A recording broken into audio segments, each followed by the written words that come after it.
शुक्रिया जनाब स्पीकर। जनाब स्पीकर, सबको मौका मिलेगा, तशरीफ रखें यार सबको मौका मिलेगा। मुझे मोहलत देंगे प्लीज। जनाब स्पीकर, अभी 2-3 रोज पहले जो यहाँ पे वाक़या हुआ उसके रिस्पॉन्स में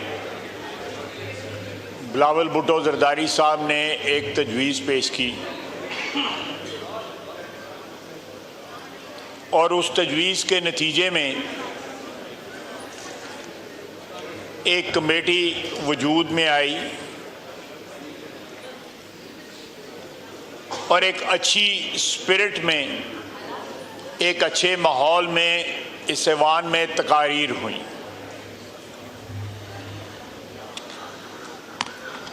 उस कमेटी के पहले इजलास में मैंने भी शिरकत की।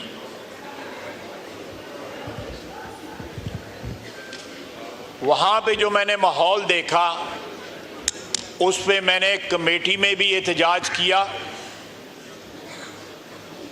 और मैं वहाँ से उठ खड़ा हुआ और मैंने वॉकआउट किया। लेकिन वहाँ पे चंद बुजुर्ग और काबिल एहतराम पार्लियामेंटेरियंस ने मुझे कहा और मैं बाकी जो मीटिंग की प्रोसीडिंग्स थी मैंने वहाँ पे बैठा रहा। लेकिन मैंने जो उस दिन प्रेडिक्ट किया था वो ज़्यादा देर नहीं लगी, वो सच साबित हो गया।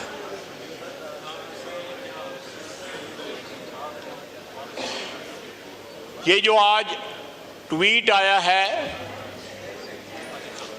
ये उस तमाम माहौल को विशिएट करता है जो माहौल जनाब स्पीकर, जनाब डिप्टी स्पीकर आपने और स्पीकर साहब ने जो है उस माहौल को डेवलप करने की कोशिश की और उसमें सब ने हिस्सा डाला। सरकारी पार्टी ने भी हिस्सा डाला, लेकिन उस तरह का रिस्पांस जो है नहीं मिला और पीटीआई के रैंक एंड फाइल की जो डेस्परेशन है वो इंतहा को पहुंच गई और ये ट्वीट जो आज आया है ये उसका सबसे बड़ा सबूत है।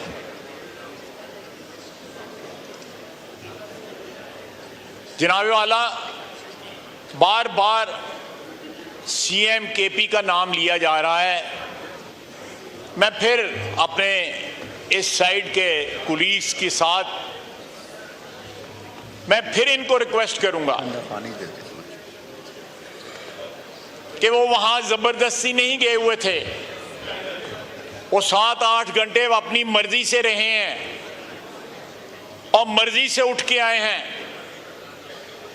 बानी पीटीआई उनको अपने हाथ में रखना चाहते हैं क्योंकि उनको पता है कि उनके राब्ते हैं, बवक्ते ज़रूरत वो उन राब्तों को इस्तेमाल करना चाहते हैं। लेकिन साथ इस जो मैसेज उन्होंने ट्वीट के ज़रिए दिया है, ट्विटर पे दिया है, उसको भी जो है वो कायम रखना चाहते हैं। जनाब डिप्टी स्पीकर, ये एक दोगली पॉलिसी है, वो जो क्रेडिबिलिटी पहले तो उनकी कतई तौर पे नहीं है। अगर पिछले 2-3 रोज में कोई क्रेडिबिलिटी यहाँ पे बिल्टअप हुई है, एक माहौल पैदा हुआ है, वो सारे के सारे उस माहौल की इमारत जो है वो मिसमार होकर जमीन पे गिर पड़ी है। जनाब वाला, लीडर ऑफ अपोजिशन तकरीर कर रहे थे तो मुझे खुशगवार हैरत होती थी। जब नवाज शरीफ के साथ थे तब भी यही तकरीर करते थे, मुशर्रफ के साथ थे तब भी इतनी जोश के साथ तकरीर करते थे, किसी और पार्टी के साथ थे। मुझे ये आर्ट जो है मुझे भी कुछ सिखा दे कि मैं हर पार्टी के साथ मिल जाऊं और इसी तरह तकरीर करूं। जो है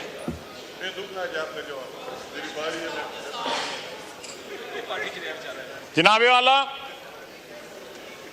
ये कमेटी जो है, मैं दुख के साथ कह रहा हूं, इसका कोई जवाब अब बाकी नहीं रहता। जो अब माहौल जो है इस हाउस में क्रिएट हो गया हुआ है और उसका जिम्मेवार जो है वो वाहिद शख्स है वो बानी पीटीआई और ऑब्वियसली उसके फॉलोअर्स भी। जनाबे वाला, जो याया खान का रेफरेंस देने वाला, याया खान को आर्मी चीफ किसने बनाया था? अयूब खान ने बनाया था। उस जुर्म में वो भी शरीक थे कि एक ऐसे शख्स को आर्मी चीफ बनाया गया जिसने मुल्क तोड़ दिया। अगर उसकी मिसाल दी जाती है तो फिर उसकी मिसाल जो है वो जो है सादिक आती है। अयूब खान फील्ड मार्शल तो मैं नहीं कहूँगा, फील्ड मार्शल तो खुद बने थे, कमांडर इन चीफ जो थे उस वक्त आर्मी के, उन पे भी सादिक आती है। अल्लाह के फजल से ये मुल्क डिसइंटेग्रेट नहीं होगा, लेकिन इमरान खान जो खैबर पख्तूनख्वा में जो चीज़, जिस आग को जलाने की कोशिश कर रहा है या उसको भड़का रहा है, वो ज़रूर बीज बोए जा रहे हैं कि एक जो है ऑप्शन इन लोगों के पास रहे कि कल जो है केपी में जाके खुदा न खासा ये अलहदगी की तहरीक न चलाएं। और सारी ज़बान जो है उस दिन जलसे में जो बोली गई वो सारी की सारी एक अलहदगी पसंदों की ज़बान थी। अगर आप तारीख के झरोकों में जरा झांकें तो जिन लोगों ने भी इस मुल्क के हिस्से बखरे करने की बात की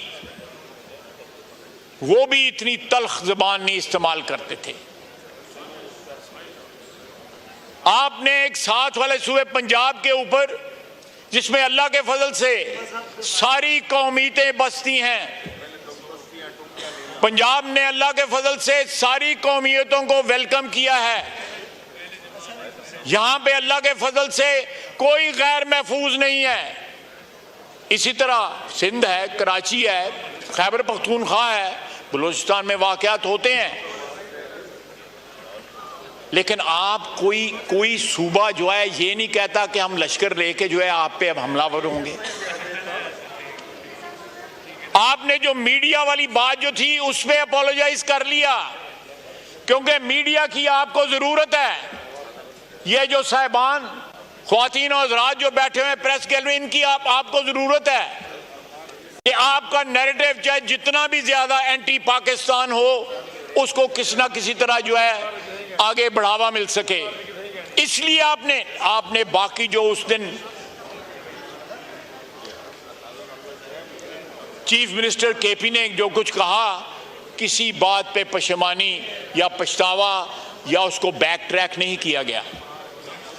वो पाकिस्तान की वादत के खिलाफ था। जनाब वाला, ये हमने जब पीटीआई हुक्मरानी कर रही थी तो मौजूदा आर्मी चीफ उस वक्त DGISI रहे, उनको हटाया गया। बिलावल भुट्टो साहब ने सही कहा कि उन्होंने विसल ब्लो गई कि जनाबे वाला, आपकी वजीर आज़म साहब, आपके घर में आपकी क्या कहते हैं सरपरस्ती में करप्शन हो रही है। करप्शन के सबूत दिए और बाद में वो करप्शन जो है सामने भी आई कि क्या क्या गुल खुलाते रहे। अगर कोई करप्शन के सबूत दे तो उसके ऊपर इल्जाम लगाते हैं। आपने यहां पे, हम राइट ये रिजर्व करते हैं कि उस रात को, जिस रात इन्होंने असेंबली जो है डिसॉल्व की, उसके खिलाफ सुप्रीम कोर्ट का फैसला आया, हम ये राइट रिजर्व करते हैं कि हम उसके ऊपर जो है जुडिशरी को के सामने जाएं, ये मामला वहां पे एजिटेट करें कि उस दिन आइन तोड़ा गया था, आर्टिकल 6 की जो है खिलाफ वर्जी हुई थी। इससे बड़ा कोई सबूत नहीं है कि आइन तोड़ा गया और हमारे आइन तोड़ने की जो बुनियाद थी, जो हमारा जो एजिटेट जो हमने किया, सुप्रीम कोर्ट ने उसके ऊपर मोहर सख्त की। ये जो 2 दिन का जो है ट्रूस जो था वो हवा में तहलील हो गया है इन लोगों की ना आंख बतंगेशी की नजर हो गया है। मैंने जो परसों कहा उस मीटिंग के अंदर दुरुस्त कहा कि वो कमेटी जो है किसी की ग्रीवियंस कमेटी नहीं है, वो इस हाउस की कम से कम इज्जत बहाल करने के लिए, एहतराम बहाल करने के लिए, इसको चलाने के लिए वो कमेटी बनाई गई थी। मेरा वहां पे वॉकआउट जो है वो सच साबित हुआ। आप बताएं, ये जो ट्वीट किया है बानी पीटीआई ने, उसके बाद कोई शक रहता है, लेकिन अभी भी डबल गेम हो रही है। और डबल गेम जो है वो अली अमीन गंडापुर साहब के जरिए हो रही है।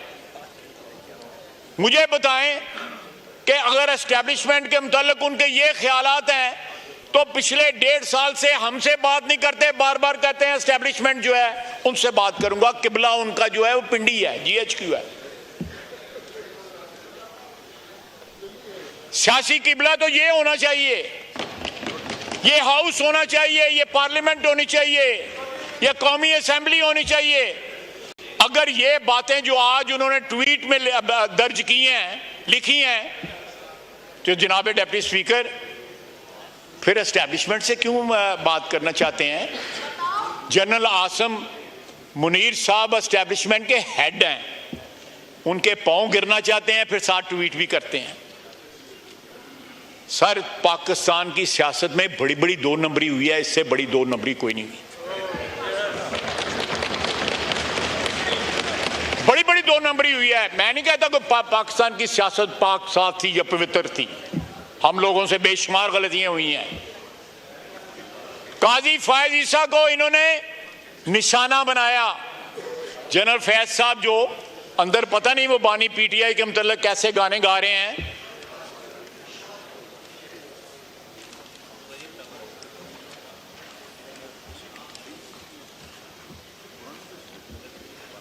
हो सकता है कि वो गाना गा रहे हो कि आजा बालम तेरा इंतजार है, तो इस किस्म का वो गाना अंदर वो गा रहे हैं। तो वो क्या कह रहे हैं? उन्हीं के जरिए जो है धरना दिलवाया गया, उसके बाद फैसला आया एक शख्स को जो है, और उसके बाद अपोलोजाइज किया गया, उनसे माफी मांगी गई। उस वक्त के प्रेसिडेंट ऑफ पाकिस्तान जो है ऑन रिकॉर्ड है, उन्होंने फैज ईसा से माफी मांगी कि उनसे ज्यादती हुई है।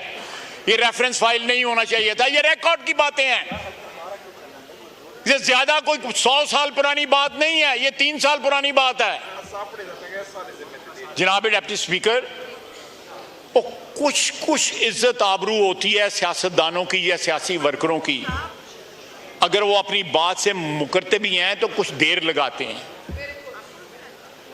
ये तो 24 घंटे नहीं खड़े रहते अपनी बात के ऊपर, हर बात पे यू टर्न। बिल्कुल सही कह रही है मेरी बहन। जनाब स्पीकर, 7 गालियां और 7 मुज़ाकरात सिर्फ उनसे।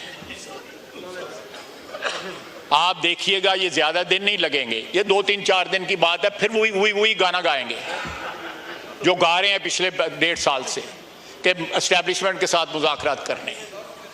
अगर मैसेज भेजा था, अव्वल तो मैं इस बात को नहीं मानता, अगर एस्टेब्लिशमेंट ने जलसा मुलतवी करने का मैसेज भेजा था तो ऐनी ताबेदारी, 5 मिनट नहीं लगे, जेलां खुल गई, जलसे मुलतवी हो गए।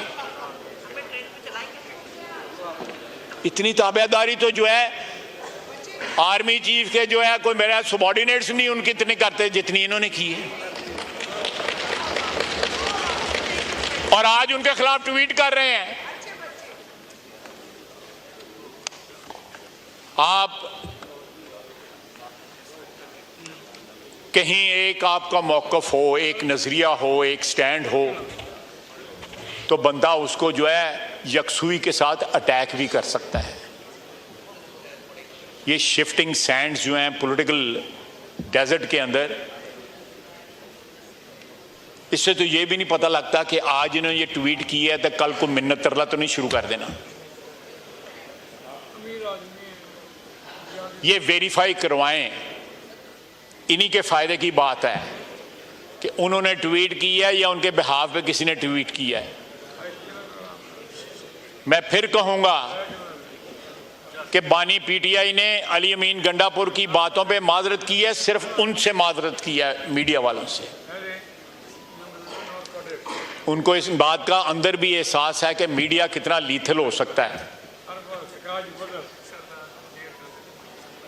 जनाब वाला, ये जिस रास्ते पे चल निकले हैं, मेरे नहीं ख्याल कि उसमें कोई वापसी का रास्ता जो है वो बाकी रह गया है।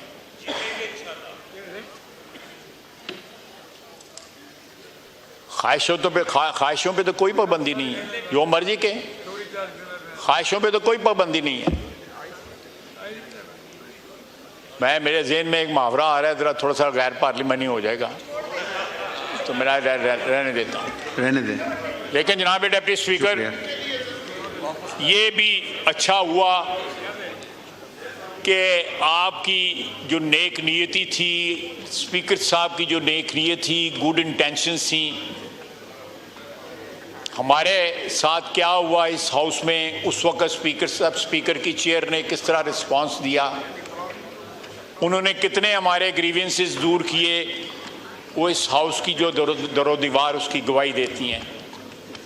लेकिन 48 घंटे नहीं गुजरे, ये इनका असली चेहरा जो है सामने आ गया है। मेरा ख्याल है कि ये वक्त का ज़िया होगा। ये कमेटी जो है इसको दरिया बुर्द करें और जो इनकी असलियत है, जिस तरह इनकी कन्फ्रंटेशन होनी चाहिए, उस तरह इनको कन्फ्रंट करें। 2-4 दिन की बात है, अल्लाह खैर करेगा। बहुत शुक्रिया।